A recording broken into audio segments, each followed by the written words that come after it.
Hello, I'm William Gallagher, and this is the 58 Keys Script Club. It's a book club, but it's about scripts. I think you can handle that. You could just listen to me go on and enthuse, or you could go read the script. Link in the description. Actually, links this time, because if you don't mind, can I just take a second to say something else, something new. I've been reading scripts all my life, really, and I've written a fair few too. But I have specifically been reading at least one a day since late 2017. And in all that time, with all of those scripts, this week, I did something for the first time. I read a screenplay sitting at the location where the final film was shot in. In fact, reread. I reread Before Sunset by Richard Linklater, Julie Delpy and Ethan Hawke. And I read it sitting in Le Pure Café in Paris. There's about a 12-minute scene. It's a 12-minute scene in the film. Brilliant. Set near the start of the movie. I have no idea why this was so exciting. I mean, it is a great film. It's definitely in my all-time top one movies. Yeah? But there is actually a 58 Keys Script Club all about Before Sunset already. I will link it in the description. If you promise to let me explain first that it isn't entirely gushing, it's just mostly a rave. Very nearly, yeah. But now, this week's one, totally different, but I enjoy and I relish, and actually I admire this one too.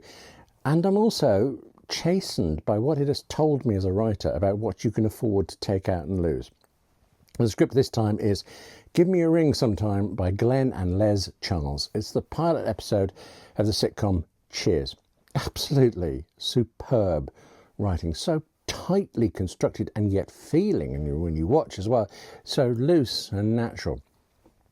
Cheers would eventually become a hit. It took it until the summer reruns of its first season before that even began to happen, but it would. And then Cheers would run for a total of 275 episodes across 11 seasons. The utterly tremendous Frasier was a spin-off for Cheers 2, itself running for 11 seasons, but 264 episodes. And then there was the quite ordinary second Frasier show, which ran for 2 seasons and I don't know, some number of episodes. I just watched the first few. Yeah, we read the pilot script.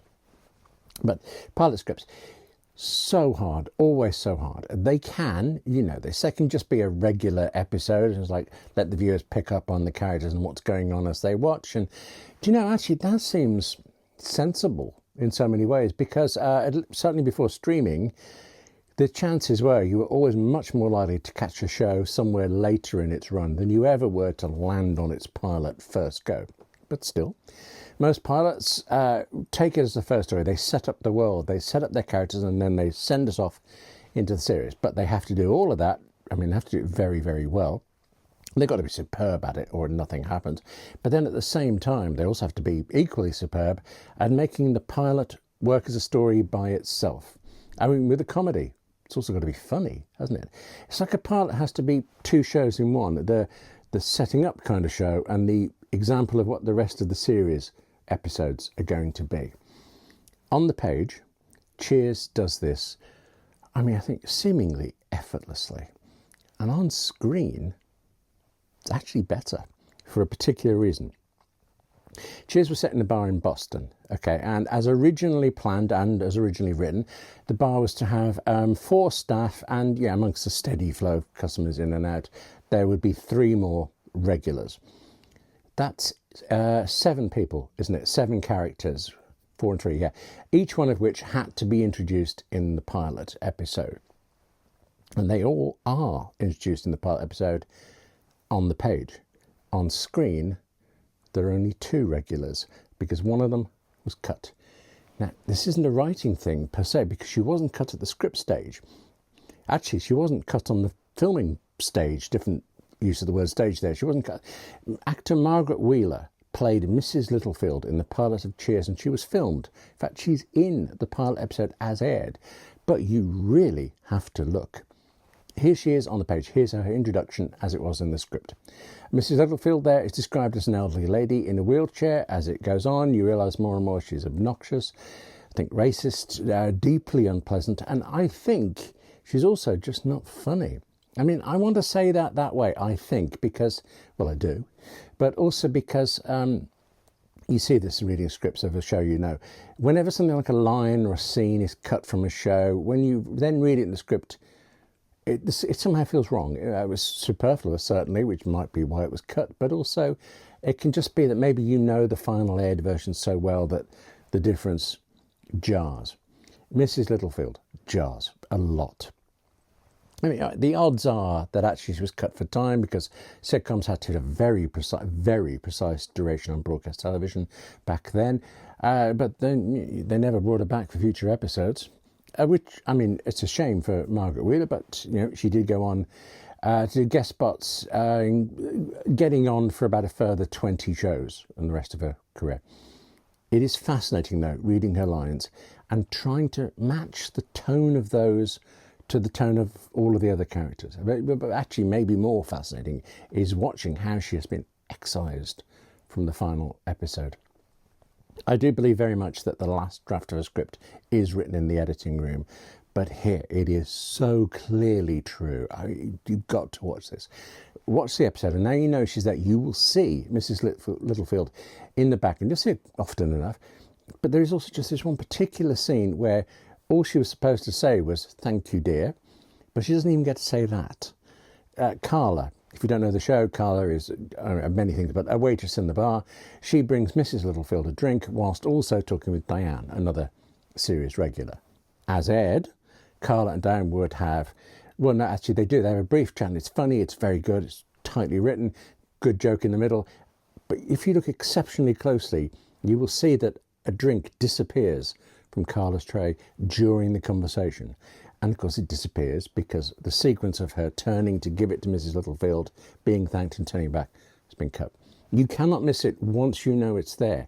But I think it's practically like you can't see it until you're told. It is that fine an edit. What must have been a really difficult moment to pull off. It's brilliant. I wish I could talk to the editor.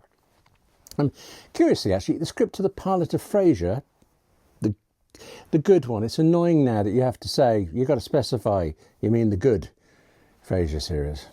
That had similar concerns about fitting everything. I mean, I suppose all sitcoms do, tight running time. There are actually cuts between the pilot script of Frasier and the aired version. There's a whole opening sequence that's been at least compressed. I mean, more or less abandoned. I think partly for time, maybe also for money, but there isn't a missing character in Frasier, except there is. Frasier's brother Niles is married to Maris, who is not in the pilot episode of Frasier, but she was going to be. And in fact, just as Cheers was originally going to have, 7 characters, well, so was Frasier. And Maris, you can count her as the 7th. Instead of wedging her into the episode, though, Maris in the pilot is only referred to as an off-screen character. And then reportedly, seemingly, there were similar problems fitting her into the next couple of stories, so she continued to be mentioned as this off-screen character. And then they just, stick with that. They kept her like that. If I remember it correctly, the decision was ultimately that after a few episodes of describing this character, producers felt no human being could possibly play her, and kept it running the whole time.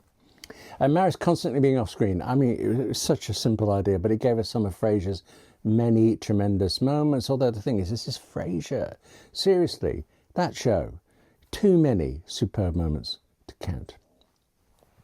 Curiously, the second Frasier pilot also had 6 or 7 characters, if you count a baby as the 7th. And now I'm starting to wonder, maybe 6 isn't difficult, maybe it's somehow optimal. But I started by enthusing about Before Sunrise, again, and then I said we were talking about Cheers, but we also kind of segued into Frasier, and we talked about Frasier. Links to all of these, all the lot. That's 4 scripts in the show notes. And actually, writer to writer, I even recommend the second Frasier pilot, but just as a writing exercise, it's no more a great read than it was a great viewing, but it is still fascinating to see how it was attempted on the page, what was tried, what was changed later. Thank you very much for watching, but now take care of yourself. Read more, 4 scripts waiting for you, but also you are a writer, so write more. It's important. And I'll see you soon.